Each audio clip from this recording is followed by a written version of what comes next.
Hello friends, செவ்வாய்க்கிழமையிலேருந்தே கோயம்புத்தூரில் நல்ல மழைங்க. இன்றைக்கி காத்தால எழுந்து கோலம் போடலான்னு பார்க்கும்போது எங்கள் வீட்டுக்கு வெளியிலேயே நிறைய மயில் வந்து கூட்டம் கூட்டமாக போகிறத பார்க்க முடிஞ்சுது. பார்க்கவே ரொம்ப அழகாக இருந்தது. சரி, கோலம் போடுறத நிறுத்திட்டு அது பின்னாடியே ஃபாலோ பண்ணிட்டு போய் நான் வீடியோ எடுத்தேங்க.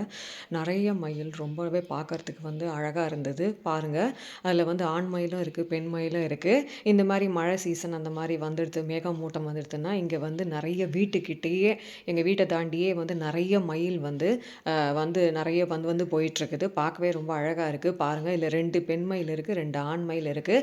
உங்களுக்கு கமெண்ட்டில் தெரிஞ்சால் சொல்லுங்கள், எந்த மயிலுக்கு தோகை இருக்கும், எந்த மயில் தோகையை விரித்து ஆடும் மழை மேகம் வரும்போதுன்றதை கமெண்ட்டில் சொல்லுங்கள். எனக்கு தெரியும். பாருங்கள், இதில் 2 ஆண் மயில், 2 பெண் மயில் இருக்குது. பார்க்கவே ரொம்ப அழகாக இருக்குது. காத்தால் வந்து கோலம் போடும்போது இந்த மாதிரி பறவைகளை பார்க்குறது மனசுக்கு ரொம்பவே சந்தோஷமாகவும் மனசுக்கு நிம்மதியாகவும் அந்த டே வந்து ரொம்பவே நல்லாவே ஸ்டார்ட் ஆகிற மாதிரி ஒரு ஃபீல் ஆகுதுங்க. ஏன்னா மயில்னு பார்த்தீங்கன்னா அது முருகரோட வாகனம் இல்லையா? அதனால் பாருங்கள் எவ்வளோ அழகாக இருக்குது. அது தானியங்களை தேடி தேடி திங்கிறத பார்க்கும்போதே ரொம்ப சந்தோஷமாக இருந்தது. இந்த மாதிரி டெய்லியே நிறைய மயில் இங்கே வந்து வந்து போகுது. Thanks for watch.